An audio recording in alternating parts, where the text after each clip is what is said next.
Islam, yung ay, ano po? Yung ay isa ng 7. alas 7 ng umaga. Ay, Ng gabi. 7 ng gabi. Oo. Yung Yung S, S, subo, subo. alas 7 ng... 7 ng maga. Oo. Yung L, luhur. Luhur. Tanghali, 12. Tanghali, oo. Oo. Ayan. Yung A, Asar. asar, Alas 3 3 ng ng hapon. Yung M, Yung M, Maghrib. Maghrib, Yun. 6 ng hapon. Yun, nakukuha doon sa Islam. So, ang Islam, kapayapaan. Yun po ang lagi-lagi na binabanggit ng mga sugo at propeta ng Allah noong kapanuan ni Jesucristo, nung siya'y pumunta doon sa kanyang disipulo, anong sabi niya? Assalamualaikum. Ibig sabihin, sumainawa ang kapayapaan. So kung sino man ang magbanggit na tunay na mananampalataya sa nag-isang tagapaglikha, pagbanggitin yung Assalamualaikum. So, 10 araw na wala tayong kasalanan. So, ganun din ang reply, wa alaikum assalam. Okay mga kaibigan, tayo po ay magpakilala sa ating impilan.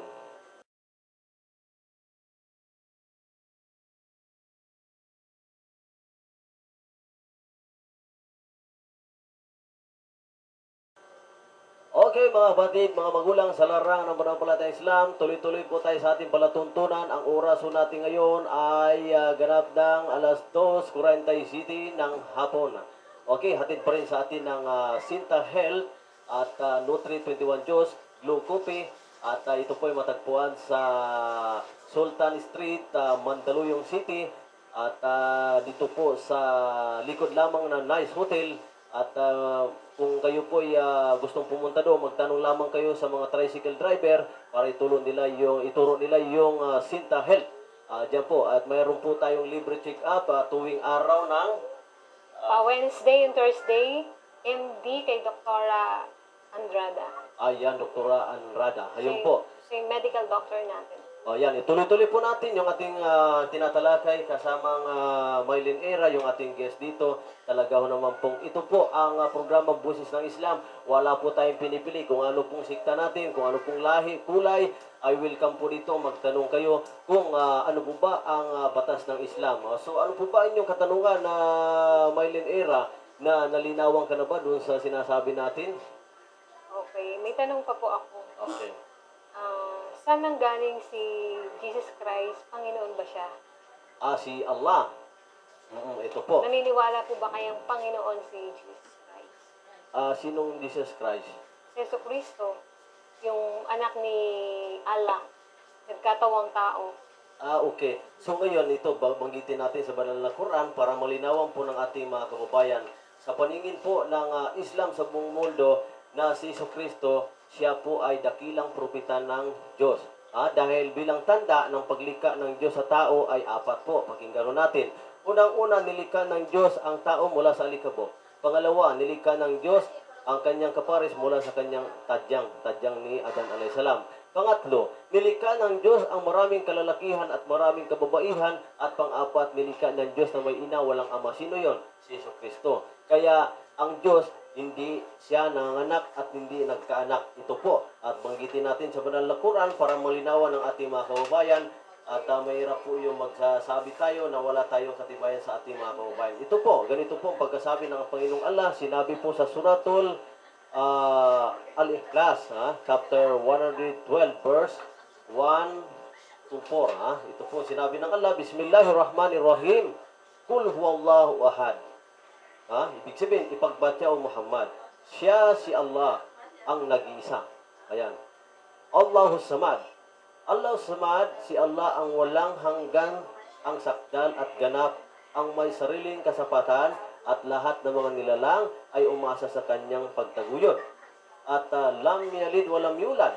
Hindi siya nagkaanak at hindi rin siya ipinanganak. Ano po? So, walam yakul lahu kufuwan ahad. At walang anuman ang sa kanya ay makalintulad. So, yan po ang sinabi ng Allah sa banal na Quran. Ang Quran, ito po ay pawang salita ng Allah. Hindi nagsalita si Abraham, si Noah, Abraham, si Moses, at si Adan. Kundi si Allah mismo ang nagsabi. Ngayon po, at sinabi po, itong Quran na ito ay nagmula po sa ating Panginoong Allah na nagpapatunay sa mga naunang kasulatan. Ano ba yung kasulatan, madam? Ang kasulatan po yung Kalatas ni Abraham, yung Taura ni Moses, yung Salmo ni David, at yung Ebanghelyo ni Isos. Ngayon, nawala na yung mga apat na kasulatan. Narito po dahil sa pagpapala habang ng ating Panginoong Allah para hindi maligaw ang kanyang mga alipin na ipinadala niya sa huling propeta Muhammad sallallahu alaihi wasallam na si Prophet Muhammad sallallahu alaihi wasallam na isinaulo niya at yun po ay pinangaral niya sa mga tao diyan sa Saudi Arabia. So mahaba po kung ating ipaliwanag yung kasaysayan ni Prophet Muhammad, papaano niya ginanap itong banal na Quran. Madaling salita, Madam Maylin, dahil maiksi lamang pong ating oras, dahil kalating oras lamang po tayo, meron lamang po tayong 9 na minuto na para tayo ay magpapaalam sa ating mga kapatiran at sa muli ay ipaliwanag din natin uli na makasama natin si Madam Era dahil ito po ay binasa natin sa kanya yung malinaw na ang Panginoong Allah hindi siya ipinanganak. Ngayon, kung nanganak ang Panginoong Allah, yung kanyang anak ay makapangyarihan na. So ngayon, yung apo niya ay mga anak, ay may kapangyarihan na. Ibig sabihin, so pag nagkalahi na, marami na may kapangyarihan. Sapagkat ang Panginoong Allah, sinabi niya na siya ay hindi pinanganak at walang katulad, walang makagaya sa kanya at walang makakita sa kanya. Yan po, binasa natin. At ang si Allah mismo ay nagsabi sa kanyang pangalan na siya ay si Allah na walang iba. Na siya ay laging pagsambahin at palagian sa isang araw 5 bisis. Ano po? So, ang Allah subhanahu wa ta'ala sa lahat ng mga sugo at propeta sa paningin ng Muslim sa buong mundo na si Kristo, siya ay dakilang propeta ng Allah. Yung kanyang mga gawain na sinusunod ng Muslim, yung patay kaya niya buhayin ay paniniwala ng Muslim. At yung bulag kaya niya patinginin ay paniniwala ng Islam. At ganoon din yung pilay ay nakalakad paniniwala din ng Islam sapagkat hindi sinasamba ng Panginoon ng mga tao, mga Muslim na si Kristo na siya ay Diyos. Yun po ang malinaw, Madam Maylin. So, mayroon po ba kayong katanungan? Sino si Muhammad? At si Prophet Muhammad, sallallahu alaihi wasallam, siya ang pinakahuling propeta ng Panginoong Allah. Si Prophet Muhammad, siya ay nagmula sa angkan ni Abraham. Ano po? So, si Abraham, ang kanyang lahi, si Ismail at saka si Isaac. So, ito, si Prophet Muhammad, dito nagmula sa angkan ni Ismail. At ganun din si Kristo ay nagmula sa angkan ni Isaac. So, pag ilinaw natin yan, at unti-unti ilinaw ko sa iyo sa ating programang Busis ng Islam, Madam Maylin. So, kaya si Prophet Muhammad ay nagmula sa angkan ni Abraham. So, ibig sabihin, magkalahi di sila kay Kristo. So, malinaw po sa iyo, Madam Maylin. So, mayroon po ba kayong katanungan? Wala ka ng katanungan.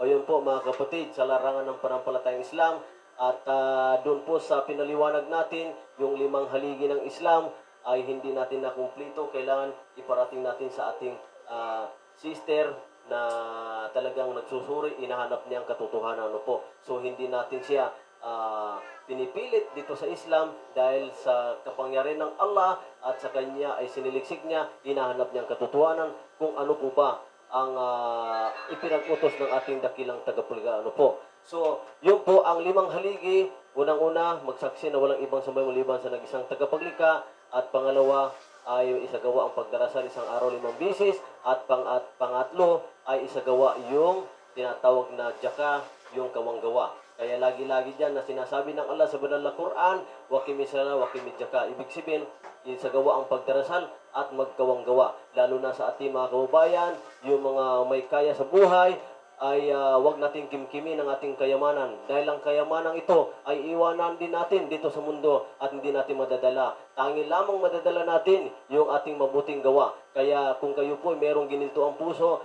na tumulong sa aming programang CCN News Filipino Diyos at Busis ng Islam kaugnay sa ating bayan, at narito po, welcome po kami. At ito po ay para po sa lahat, hindi lamang para sa amin ito. At ipinarating lamang namin yung mensahe at yung kaganapan sa ating bayan at mensahe ng Islam. Ano po? Ang Islam, hindi lamang ito para sa mga Muslim. Bagkus, ito po ay sa lahat ng mga tao nilikha dito sa mundo na amin lamang iparating yung mensahe ng Islam. Ano po? So, yung pang-apat na isagawa ang pag-ayuno.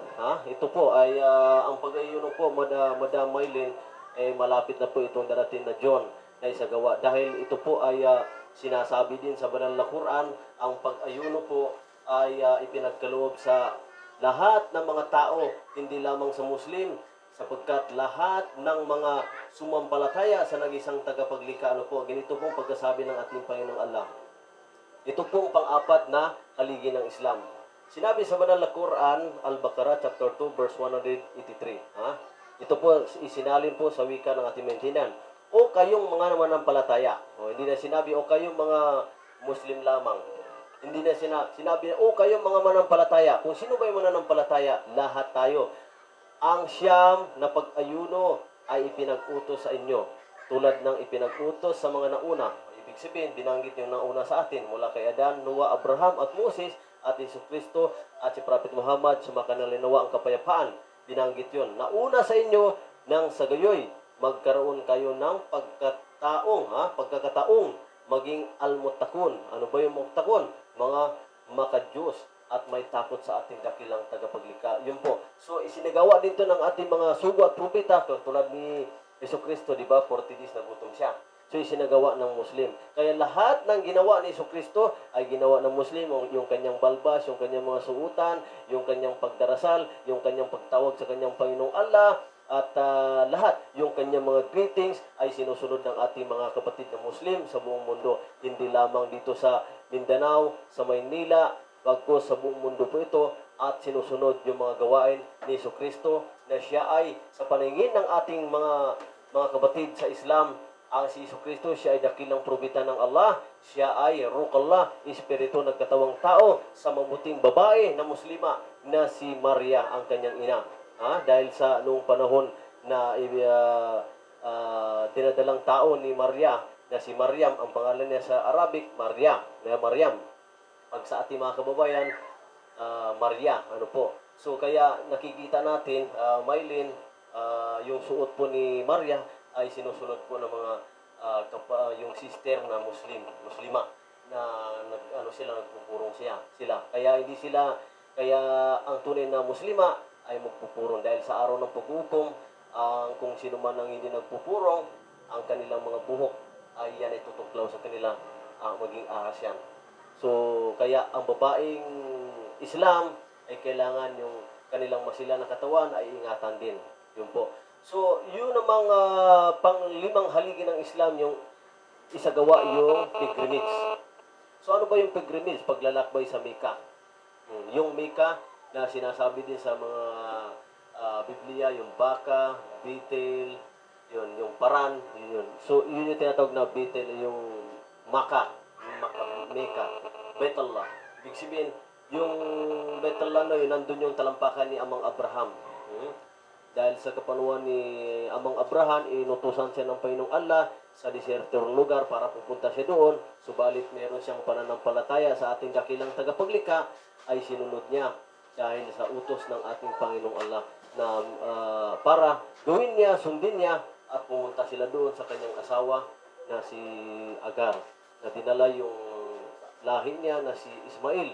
At doon po, at sa kanyang pananampalataya ay pagsunod sa Allah, at yun, nagsagawa sila ng pagdarasal doon sa tinatawag na Betullah. Kaya yan po ang New Year ng buong Muslim sa buong mundo na isagawa yung paglalakbay sa Mecca. Lalo na yung walang kagayahan, ay pwede sila magsagawa ng pag-Hajj dito sa lugar ng Mindanao, sa Visayas, o di kaya sa Luzon. Isasagawa po ang pagdarasal ng Mecca. Yun po mga kaibigan, mga kapatid, sa larangan ng panampalatayang Islam, at maiksi lamang po yung ating oras. At muli po, magkikita-kita muli tayo sa ganitong oras, lalo na sa ating mga kabatiran na nakikinig, nanonood sa ating palatuntunan. Kung ako man po ay mayroon pong nasabi sa inyo na masakit sa inyong puso at isipan, ito po ay tao lamang po tayo. Ako po yung humingi sa inyo ng paumanhin, at ako naman po ay pinarating ko lamang po ang mensahe ng Islam sa ating mga kababayan, ating mga kabatid sa Islam. At kung kayo po may napulot na aral, ito po ay nagmula sa ating dakilang tagapaglikha at nagmula po sa ating Propeta Muhammad sallallahu alaihi wasallam. At assalamualaikum warahmatullahi ta'ala wabarakatuh. Sumati nawa ang kapayapaan at pagpapala habang ng ating dakilang tagapaglikha. Mabuhay po ang sambayan ng Pilipinas.